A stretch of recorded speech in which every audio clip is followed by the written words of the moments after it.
second to last presentation of this great conference. How are you doing? Good?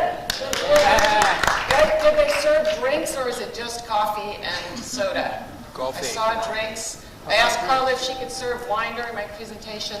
Sadly, there were serious union rules about that. What I'd like to do is I'd like to really get some thought going, some discussion going.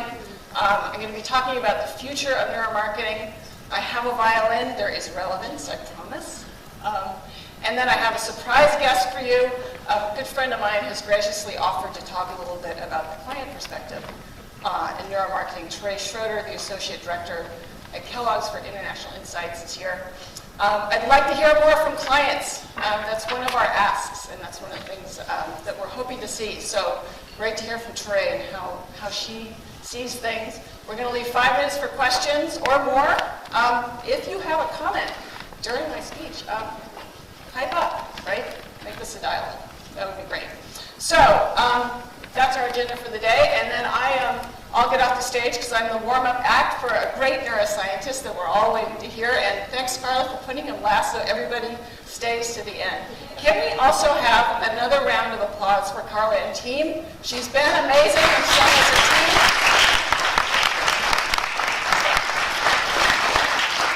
So, why do I have this violin? I used to be a concert violinist. I'm not anymore now. I'm in business. But I love to play. And about a year ago, I thought, I don't get to play enough. But I talk at conferences a lot. Is there some way I can marry these two together so that it's actually conceptually relevant? And the more I thought about it, the more it made sense. So what we're going to do is a little exercise. And we're going to walk our talk.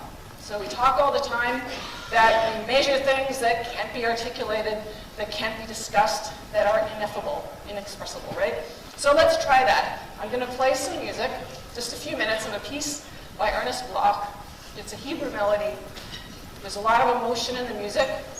And I want you to think of every sound and emotion, thought, place, memory that you hear when I play. Maybe jot them down or just remember them. And really try. Try to imagine all the different words you hear. We're going to talk about them after. And also, when did it change? Did it change from one emotion to another? Did it come around in circles? Let's try to do that so that we can experience firsthand what we say we can do with our tools. So, a little sound check. Can you guys? Can you hear me in the back? Yeah.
Shout out. Emotions.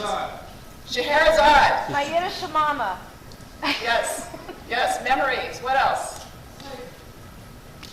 Hope. Yes. Other emotions.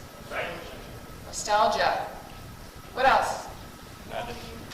Pardon? Sadness. Sadness. Right. Anything else? Fire. Fire. Yeah. Yeah. These are all different. I hear different things all the time when I do this. So could you imagine when it maybe changed from your Yiddish mama to fire. Or maybe they were all tied up in some way and you couldn't articulate it.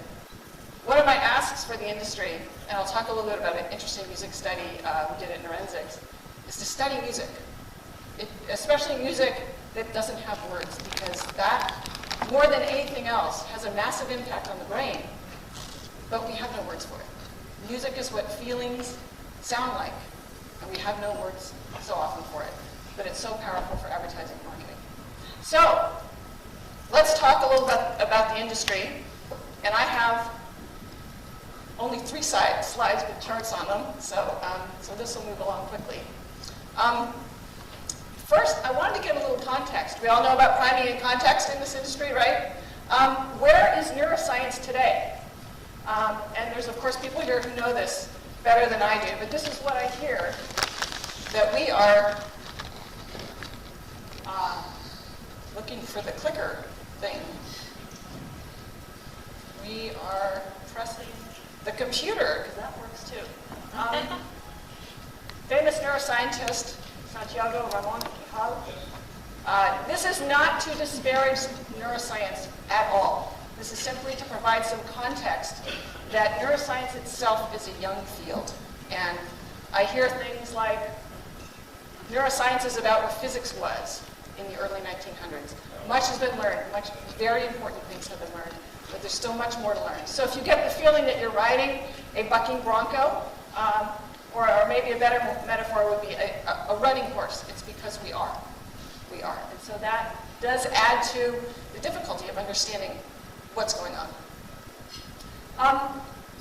Have we reached a tipping point where there is going to be more global adoption? And I would say in different markets, it's different. The US is further ahead of Europe, is further ahead of the rest of the world, etc. But there are some things that are extremely indicative of an industry reaching some sort of development, right? Maybe I would say neuromarketing or consumer neuroscience, we call it both, right? Is maybe a teenager here in the US, right? Knows a few things, but not quite sure of their power and their desires at this point. But many of the research companies have global neuro practices. This is all very recent. Many brands have tried it or actually are using it regularly. There's now university degrees in training in neuromarketing, and in the next 5 years, those people going through those programs will come up into our industry. And so instead of scrounging for people that know anything about this, we'll actually be able to pick and choose our talent. And the industry associations are getting involved. They're here. We heard about ARF. Hope High is here as well. They've done a neuro study, 2 now. So the industry associations are getting involved, and that, of course, drives an inquiry that is free of a sales agenda, which is really great. A couple of charts. So I got good news and bad news. Here's the bad news. It's not really bad. This is from the GRIT report, greenbook.org, does a very extensive survey of clients and suppliers every year. So this is what we all kind of knew. I don't have a pointer thing, but can you see where it says biometrics and neuromarketing? 5 and 4% this year and last year. Can you read that? Sorry about that chart.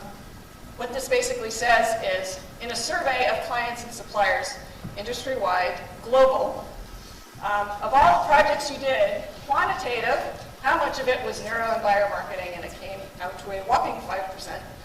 Probably doesn't surprise a lot of us. We want that number to be higher, of course. But there is some very good news, and that's this slide here. Same study, same sample, different question. So I cannot resist the chance to say, perfect example of how when you ask a question in a different way, you get a totally different result, right? Okay, it was a slightly different question, I admit it. But the question was, of new techniques, how much are going to be neuromarketing and biomarketing, right? So, and if you add those up down there, which I can just point out, can you see that? Yeah, no? perfect. I got to do better with these charts. It adds up to 32%. Wow. So what this slide says is, of clients who are adopting, and suppliers, who are adopting new methods and new techniques. 32% of those new techniques are neuro and biomarketing. What does that mean? That means that the industry is aspirational, right? Also, what the survey means is that when you ask a question, you get a certain type of response that is useful, but then you want to dig deeper, right? So a perfect example of that. So I'd like to talk about, just a couple, before I get into what I think the future is, a couple more signs of maturity. One I just picked up today. Did you all see the neuromarketing yearbook and see how many suppliers are listed in there? 115. I was surprised. Now, some of those are multiple offices for companies, but let's face it, our neuromarketing field doesn't have a lot of multiple offices, right? So that's a lot. That is a lot more than I expected. We're starting to see some benchmarks and peer-reviewed studies more and more, and we've heard about some of those today. We have an array of technologies. We do, very, very wide variety. And we're getting a little bit of knowledge and capability scaling, some, and we need much more of that. But some signs of maturity that are very, very heartening. So this picture is pure and simple brain candy, and we all know why, because we do neuromarketing, faces, engagement, puppies, the social interaction. Probably a lot of you know that the women in the audience are responding to this a little bit stronger than the men, not because we like little girls or puppies, but because there's a social interaction, right? So that social interaction, ladies, drives our brains nuts. Well, not exactly. We like it very much. So, what are we going to do? So this is where I dive a little bit into what am I confident that I see is going to be happening in the industry. We are going to continue our relentless development of technology. We are nothing if not technology hounds here in neuromarketing. In fact, I kind of like the conceptual anomaly that I'm playing an instrument that's 200 years old, hasn't changed in about 100 years, with no mic to talk about a highly technical subject. So we will have, hopefully soon, full brain wireless EEG, expanding the data that can be collected during a mobile study, making panels of EEG extremely easy to roll out. We will have, and you heard about this from Martin at Neurensics earlier, temporal resolution for fMRI. Very, very powerful technique once that comes to market. And then we're going to start to see some interesting things, and we haven't seen them yet, but we will. And this is where our technology will come together with sensor technology in retail environments. So Google Glass, great example. Google Glass, there's all sorts of developers that are looking for ways to put eye controls in glass. So glass will not just be, oh, I want to Google something, or I want to look at my email. Glass will be, I want to look at something and manipulate what's happening in my environment. I want to control my cursor with my eyes, right? Once we have that, then we're going to start tying that into some sort of body biometric or brain major response, I'm sure of it. And then things are going to get really interesting. And people who are worried about privacy now will really get their knickers in a twist. But it's going to be very cool, I have to say. I have a bias to, there's the creative world and the research world, and it's like two planetary systems that don't even exist in the same universe, right? Occasionally sending lobbies of missiles and atom bombs at each other. But they really should talk, right? Because what we do is so relevant. I think the question is, how do we talk in a language that creators want to hear and get that feedback going? In fact, that's an ask for clients to help bridge that gap, find ways that we can talk to each other. Right? This is going to be really interesting. We're going to start seeing algorithmic insights extracted from what we do so that you don't even have to test anymore. Now, of course, we will have to test. But this will be yet another way to apply neuroscience to your business. Of course, a much cheaper way. And we have a couple examples already. Neurons Inc., you heard about Thomas and his NeuroVision app. It's based on eye tracking. So you can run your stimuli through an algorithmic database for, what did you say, $6? I think it's about the price of a latte, a grande latte at Starbucks, right? The 3M Boss app, I don't know if anybody's seen this. It's not very widespread use, but it's the same, well, it's a similar idea. This is just a little toe dip in the water, right? But eventually those of us, those companies who've been scanning for years and have hundreds, thousands of ads and stimuli in our database, we're going to start seeing patterns. And we're going to find out a way to feed the stimuli through the database and come up with insights that provide a certain function, right? It won't replace testing, but an additional tool. And I just put the dog ad up there because I thought it was funny. Is there a timer? Where's the timer? Oh, up on the wall. Yeah, that's good. So that's what I think we will do. Did I miss anything? Anybody have anything to add? Like, Caroline, you completely missed the boat on we are going to XYZ. No? Did I cover it all? Okay. All right, now we're going to get serious.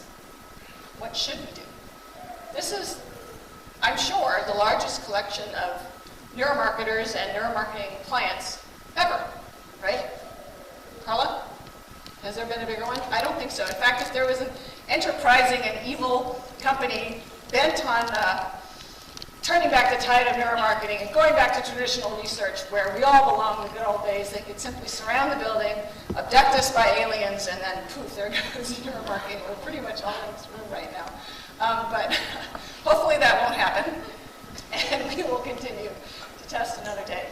But I think this is a time, we've had a couple of days here to think about this, and we've heard bits and pieces, but what should we do? Not just what can we do, what will we do, what should we do? And Trey's going to talk about this a little bit too, because we have choices right now. We have a lot of choices in where we could go. We all know that what we do, every one of us in here, I feel like this, that my technology can be applied to anything. Anything. Give me anything, I can test it and get you an insight, which is true. But it's like a teenager, yielding a very powerful weapon. We might accidentally shoot ourselves or something, and we don't want to do that, right? We want to have a line of sight towards where we want to go. So, here's something I'd like to hear more about. It would be great if we could start as an industry, or even just as an individual researcher, think about what are the indicators for your client to bring you in, right? Instead of saying, we're going to test everything for you all the time, which we can do, and maybe that's great. But if that's not your plan, here's a list of when it indicates that you need a deeper look, you need to look into the non-conscious. You need to look into the mind to answer your question. So I threw a bunch of things up there that make sense to me, but they're different for every technology.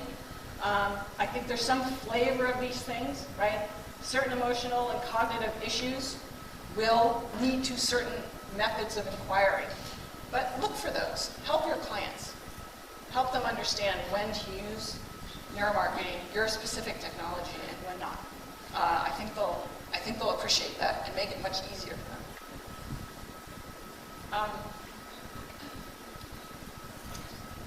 Make unlikely friends. I mentioned this earlier. We just had a merger in the industry. So Sands Research and Neurons Inc. have got together, two competitors, but they decided that they had complementary skills and capabilities. So they put themselves together, right? Look for people you wouldn't normally partner with, right? Maybe agencies, maybe large companies getting together. Maybe small competitors who, we go to conferences, we desperately try to overhear what they're saying to their client. Maybe we can partner, right? Think outside the box a little bit. It'll make us look bigger and more confident about what we're doing. And I think clients need that. They want to see some confidence from us. Not hubris, but confidence. Right? Oh, and this picture, by the way, is cool because apparently this is some kind of South American turtle. And when the weather gets hot, the butterflies come and drink the tears from the eyes of the turtle.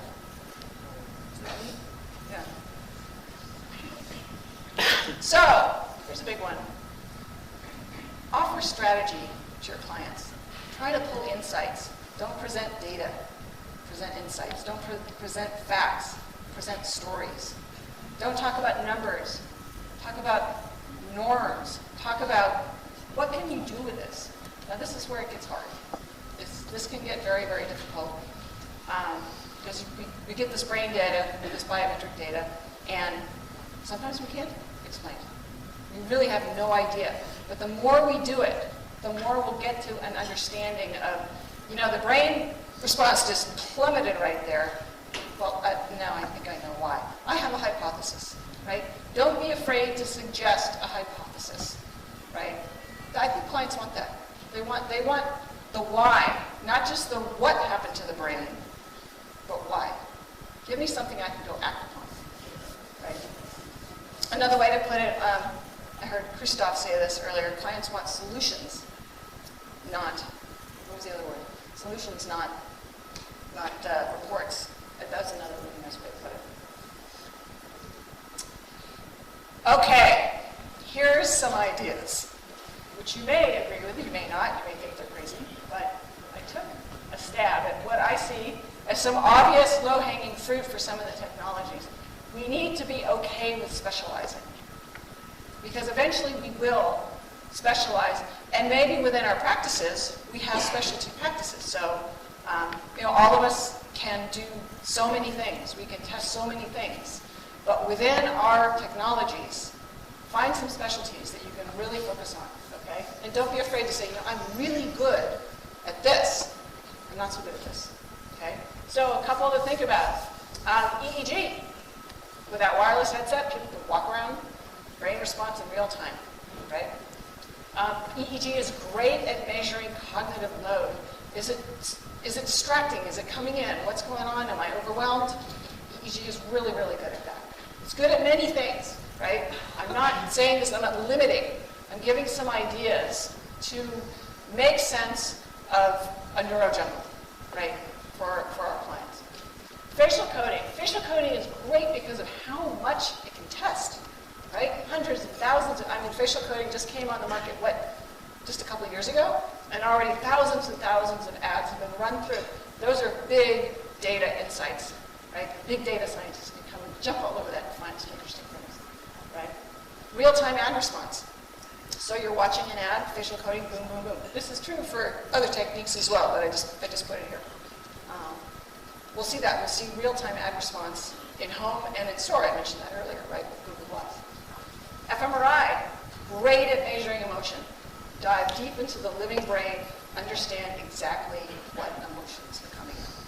Very powerful tool, right? Advertising, brands, everything is about emotion.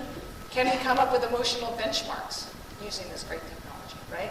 We test brand emotional equity, right? Globally, a global test. So I don't have to account for variations of culture and language, et cetera, et cetera. I show my language in every single country. I run the scanner through it, boom. Simple, right? Implicit and behavioral economics. I'd love to see them, and they are. We're coming up with best practices and guidelines, right? This is where I'd like to see people take all of this and synthesize it into, handbook of how the brain reacts, right?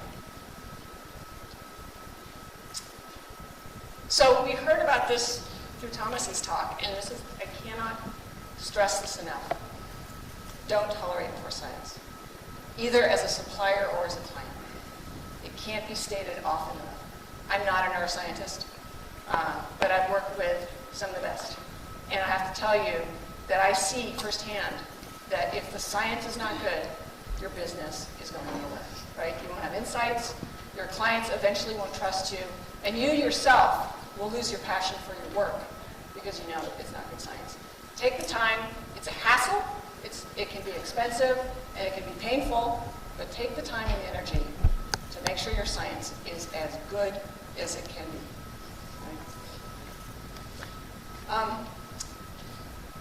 This is my request. Please study music in the brain. That we haven't done it, and we have the tools to do it, right? Our field can finally get a handle on this amazingly powerful impact of music on the brain. This is the result of a forensic study And I put this up here. This is fascinating. So a real quick description of what this is. This is neurensics. It's a spider web, and you can see on the outside 13 emotions and dimensions measured in the living brain, right? 2 lines. Blue line, a basic benchmark baseline, about 100 for all the scans we've ever done, right? Do you know what that red line is? Somebody take a guess what that red line is. You know it's music, right? It's not even an ad. It's not even a song. It's a jingle. It's just a melody that one of our clients was trying to choose between melody A and melody B. I put this up here because we know from neuroscience research that music is hugely powerful in the brain. It's huge, right? And here's a way to measure it, right? We haven't been able to measure this. Music is very, very powerful. We know it as human beings. Music makes us cry. It makes us hope. It makes us think of our mothers. It's amazing. We really haven't been able to understand why until now. Here's some of the newest research on that. I'd like to see more, right? I'd like to see this field go into an area that's been really not very deeply explored, I would say, by traditional research, which is how does music impact advertising and marketing? And it hasn't been explored by traditional research because it's hard to do, right? So that's enough of my stuff. I'm going to skip over this because Teray, I would like to hear the client side. Would you guys like to hear client side stuff? You would, wouldn't you? Yeah. Yes. Okay. Teray's been doing this neuro stuff for a while, so she is going to give you a perspective. Thank you, Karen. Thank you, Carolyn. So yeah, just a few minutes to give some thoughts on things from the client side that would be really helpful from all the amazing people we have here in the industry. The first one, Carolyn talked a little bit, is about the why. And for me, it's really about my long-term aspirations for research and consumer research is that we move from a testing culture to more of a learning culture. So we can't keep chasing tests. Tests will continue to proliferate, and we'll have more things we need to test in different contexts that we need to test. And we're not really learning when we're just testing, right? We're just checking a box, does it work or not, and moving on. So I really want to see us moving to more of a learning type. What are we learning? What is the human basis of this? And then what can we then apply based on how we understand that humans respond to all our future materials? Just like Martin had mentioned on the principles, the science-based knowledge, so we don't have to retest every single thing that comes up because we kind of fundamentally understand how consumers are processing it or how the brain will react. The other thing coming out of the ARF Neuro 2.0 this morning, which was fabulous, right? It's great to hear. But here's 2 words that budget owners don't want to hear. Add-on. Okay? Budgets aren't getting bigger, and we have more and more things to research. So we need to find a way that we're really bringing that kind of just really great foundational consumer value, so it doesn't feel like it's an add-on, but it's really like bringing a lot of value. The second thing I would ask is, I would ask everyone in the room here to start thinking about how we can frame this work as a consumer benefit, right? So how is it helping us understand our consumer needs better? How is it helping us design products better? How is it helping us communicate better to consumers? Because working on the client side, there's a lot of consumer nervousness around this type of research, right? There's a lot of negative connotations that get out there, right? That we're using, intrusive things to manipulate your brain to make you buy things you don't want to buy, right? And so when consumers get that negative impression, then companies are concerned about, looking into this type of research because we don't want to have that impression. We don't want to have consumers thinking that we're doing anything manipulative or for the wrong reasons. So my second request would just be that, to think about, when you're bringing solutions to the client, bring in about learning, about principles, about just, how things work and how we can know our consumer better, and think about framing those solutions about better consumer solutions, not just better sales solutions or better marketing solutions, but better consumer solutions. That's all for me. Thank you. Great. Thank you, Trey. Next year, clients, can we have more client presentations? That's my ask. So I think we're down to 5 minutes, and I'm done with my little slides, except for clients. What if this were true for you? Would that be cool? What if that were true for you? Right? That's where we want to get you to. So we could either ask questions. So a few questions. First of all, thank you, Carolyn. We do have a few minutes for questions. Where's my able-bodied colleague? Who wants to start? I'd like you to play another song. I'd be happy to play some songs. I have some bluegrass. Whatever. Okay, I'll finish up all with a right. little- Show of hands, how many people want to do Q&A and how many people want to hear play more music? Those in favor of Q&A, raise your hand. Those in favor of more music, raise your hand. Oh, it is self-important. Why don't we do a couple questions and then if you would entertain us or that'd be great. I'll finish off. Because I did see some legitimate hands. Jim, where are I'll keep my answers very short. you? Oh, you should have your questions. So I know Sorry. I'm the warm-up act for Demasio, so Thanks very much for that. It's a question for Teray, actually. I mean, I come from the client side, and I share the issue about no add-ons. But for clients, this is new stuff. It's untried, it's untested, and it is a real issue trying to get budget for something like that. It either has to come from a different budget source, or you have to stop doing something that you're currently doing. So what would your advice be to vendors such as ourselves?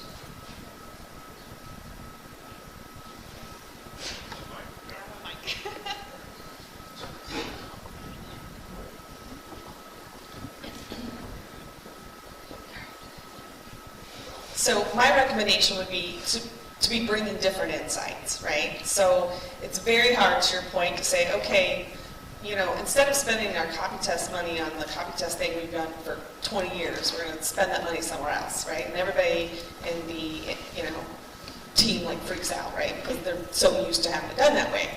So, when I look to use neuromarketing or different type of techniques, it's because I'm tapping into something that I can't get another way.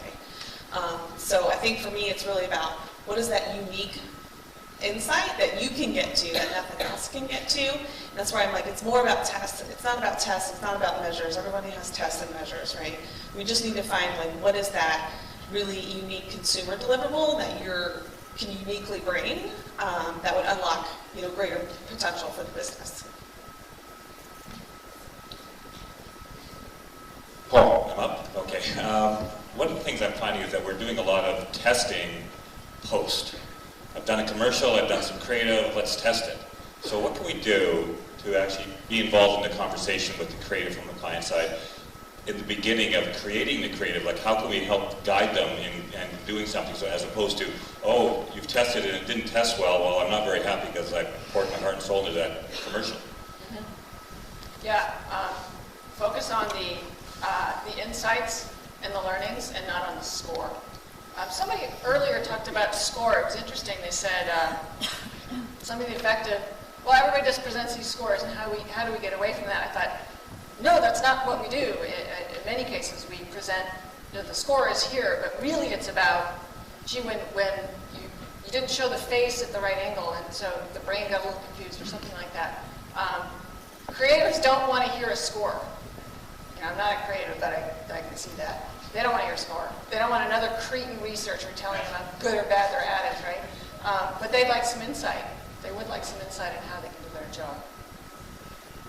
Let's do one more and then let's hear you play. Hi, thank you, and really appreciate the playing. It's a nice refresher for the day. About the client side, I think it's also important to remember, having, as a neuroscientist that's worked on the client side, as some others have, and some that are actually here, there are neuroscientists that work in these companies, and so I think a lot of the neuromarketing companies and research providers need to realize that they are aware of the science that's out there, and they do have experts that are making go, no-go decisions on these methodologies they're offering. So just being aware that that's there. Yes, yeah, that's true. Some companies are very sophisticated with their neuroscience. So by popular demand, Okay, a little bluegrass to wind things up before we get into some neuroscience? Let's Okay. do it. I expect foot stomping. You ready?